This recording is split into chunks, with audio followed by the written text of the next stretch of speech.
274 कोटी रुपयाचं टेंडर निघालं. त्याला बजेटमध्ये तरतूद लागते.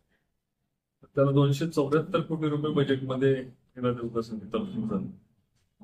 आजपर्यंत असं इतिहासामध्ये कधीच झालं नव्हतं.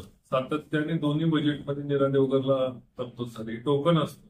मागच्या 100 कोटी टोकन झाले, 500 कोटी रुपये टेंडर झाले. आता 274 कोटी रुपयाचे बजेटला टोकन पडल्यामुळे जवळपास 1200-1300 कोटी रुपये आपण नीरा देवगरच्या प्रकल्पावर फलटण तालुक्यामध्ये खर्च करू शकतोय.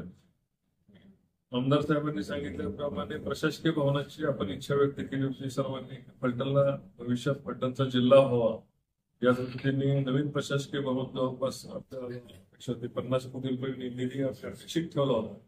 पण त्याला 20 कोटी रुपयाच्या आसपास म्हणजे जवळपास 19 कोटीचा निधी, प्राथमिक निधी पडलाय. 19 कोटी रुपयाच्या निधीमुळे जवळपास 35,000 स्क्वेअर फूटचं नवीन प्रांत तहसीलदार ऑफिस हे काम चालू होईल.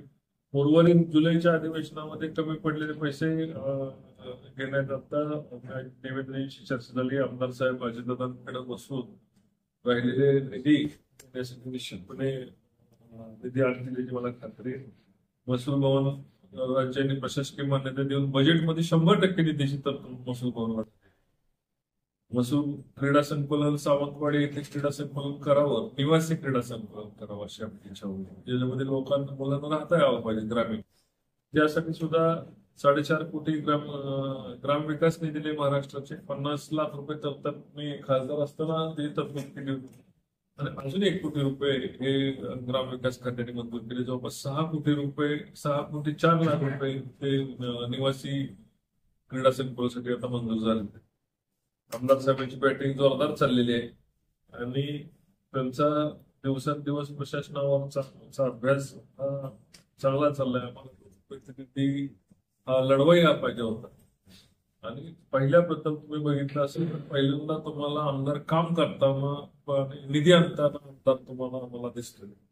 याच्या आधी मला कोणाला बोलायचं नाही. त्यांनी कधी 10 लाख रुपये सुद्धा निधी कोणी आणू शकले नाही. त्याच्या ज्यांनी 15 वर्ष काम केले तर त्यांचा दोष नाही. त्यात तोही माणूस काम करू शकला असता. पण माणसाला दोरखंडात बांधल्यामुळे माणसाने 10 लाख रुपये आणायला सुद्धा त्यांनी कधी हिंमत 15 वर्षात दाखवली नाही. आज कोट्यवधी रुपयाचा निधी बजेटमध्ये मंजूर झाला. मी प्रामुख्याने असं सांगेन की महाराष्ट्रामध्ये जे काही 4-5 तालुक्याला 0 बजेट होतं, 4-5 तालुक्याला मंजूर झाला. त्यातला फलटण तालुका, नागपूरला एक मंजूर झाला, सातारला एक मंजूर झाला, फलटणला मंजूर झाला. अशा 3-4 तालुक्यामध्ये निधी मंजूर झाला. 0 बजेटमध्ये सुद्धा निधी मंजूर करून आणणं त्याच्यासाठी मी खरं तर महाराष्ट्र राज्याचे मुख्यमंत्री देवेंद्रजींचे मनापासून आभार मानणार आहे की ते प्रत्येक गोष्ट दिलेले शब्द ते पाळत आहे. यावरती अजितदादांनी विशेष करून फलटणवर आणि आमदार सचिन पाटलांवर लक्ष दिलेले. सातत्याने आता मला विमानात आणि हेलिकॉप्टरमध्ये सुद्धा सचिन पाटील त्या ठिकाणी दिसतात आणि मला अभिमान आहे फलटणचे आमदार हे मुख्यमंत्र्यांच्या बरोबर सातत्याने फिरतात. त्याचा फायदा फलटण तालुक्यासाठी निश्चितपणे होताना दिसणार आहे.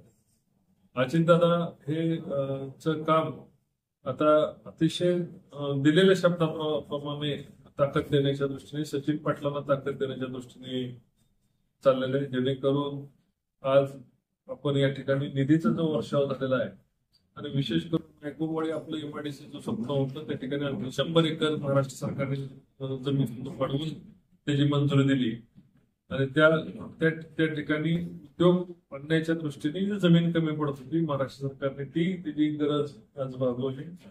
सगळ्यांचा जिव्हाळ्याचा प्रश्न होता. त्याला माननीय नामदार महाराष्ट्र राज्याचे मुख्यमंत्री देवेंद्रजी फडणवीस साहेब, अजितदादा या दोघांनी विशेष करून आज श्रीराम सहकारी कारखान्याच्या विषयावर या सर्व मंडळींची बैठक त्यांची इथं झाली होती आणि सर्वांनी व्यक्त केली होती की श्रीराम सहकारी कारखान्याच्या निवडणुकीच्या संदर्भामध्ये निर्णायक भूमिका घेऊन लढलं पाहिजे.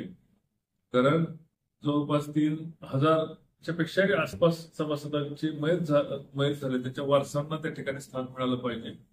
विश्वासराव भोसले साहेबांनी त्या ठिकाणी सहकार जॉईंट डायरेक्टर यांच्याकडे लढाई केली आणि लढाई करून त्यात यश पण मिळालं ना अपयश पण मिळालं.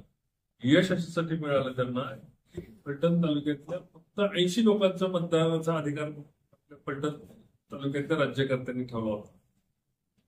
जे श्रीरामपूर राज्यकर्ते आहेत त्यांनी फक्त 80 लोकांचं मतदान केलं, तर 15,000 लोकांना जवळपास मतदानापासून वंचित केलं होतं. भोसले साहेब त्या ठिकाणी भांडले आणि त्याचे वारस श्रीराम कारखान्याने नोंद करून घ्यावा असा आदेश दिला असला तरी प्रारूप मतदार त्या ठिकाणी प्रसिद्ध झाली. त्यामुळं ज्या लोकांचे 15,000 रुपये भरले नसले तरी भोसले साहेबांच्या लढ्यामुळे त्या ठिकाणी 15,000 न भरता सुद्धा मतदानाचा अधिकार त्या ठिकाणी प्राप्त झाला. पण लढाई तिथं थांबली नाही.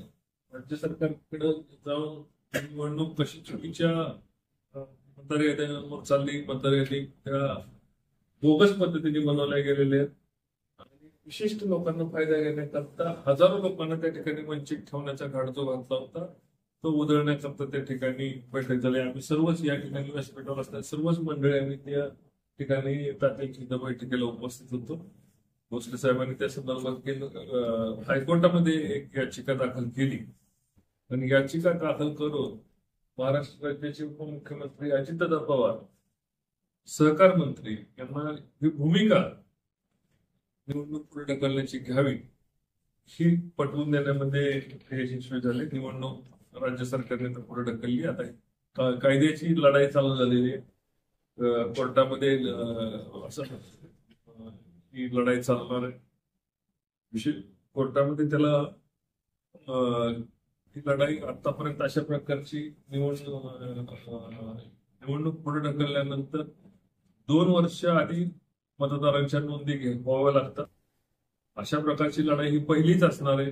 कारण कायद्यानुसार जर मतदानाचा अधिकार वारसांना घ्यायचा असेल तर 2 वर्ष 23 पूर्वीच त्यांना त्या मतदानामध्ये समावेश करून घेण्याची जबाबदारी कारखान्याची होती. ती श्रीराम कारखान्याच्या संचालक मंडळांनी, चेअरमननी आणि त्यांचे कर्ते कर्मचारी या तिन्ही बंधूंनी पाळली नाही. त्यामुळं वारस जे मतदानापासून जे मयत झालेले त्याच्या मुली मतदानापासून वंचित राहतील याच्यासाठी ही लढाई वंचित राहू नये म्हणून ही लढाई चालू केली. ही लढाई कोर्टात चालणार आहे आणि कोर्टातली लढाई हे निश्चल शेवटी अशा प्रकारचं हे उदाहरण किती टिकतंय काय होतंय हे याची आम्हाला माहिती नाही. भोसले साहेबांच्या याचिकेनंतर राज्य सरकारने त्याचं गांभीर्य घेऊन निवडणूक पुढे ढकलली. आता सोमवारपासून याच्यावर न्यायालयामध्ये लढाई चालू होणार आहे आणि निवडणूक कालावधी संपला असल्यामुळं त्याच्यावर प्रशासकाची नोंद ही ऑटोमॅटिक पद्धतीने होईल अशी आमची अपेक्षा आहे. किंवा मग त्या संदर्भात राज्य सरकार त्याच्या प्रशासकाची नोंद करेल. कारण श्रीराम सहकारी कारखान्याच्या विषयी निकम साहेबांनी पुढे आणले होते जे आम्हाला कोणालाही माहिती नव्हतं की श्रीराम सहकारी कारखान्याचं भाडं कमी झालेलं आहे, नोंदी कमी झालेल्या, शासनाचे आदेश पाळले गेलेले नाहीत, अनेक मुद्दे त्या ठिकाणी ऍडव्होकेट निकम साहेबांकडे आहेत. त्याच्यामुळं कायद्याची लढाई आणि प्रशासक नेमण्याची लढाई हे भोसले साहेब, निकम साहेब दोन्ही मिळून पुढे मिळून लढतील. या ठिकाणी बसणारे सर्व मी असतील, आमदार साहेब असतील, शिवराम पाटील असतील, तात्या असेल, भाऊ असतील, सर्व त्या ठिकाणी लागणारे त्यांना सहकार्य करण्याकरता जे काही मुंबईत लागू काय असो आम्ही त्या ठिकाणी सहकार्य करण्याकरता जाणार. प्रशासक नेमून ट्रान्सपरन्सी पद्धतीने म्हणजे पारदर्शक पद्धतीने निवडणूक व्हावी ही सगळ्या सभासदांची इच्छा आहे. त्याच्या संपर्काने अशाच पद्धतीने निवडणूक पार पाडावी याच्यासाठी आता निकम वकील साहेबांना एक विनंती करतो. त्यानंतर याचिका आणि निवडणूक पुढे ढकलली कशी त्याच्यावर भोसले साहेब होते.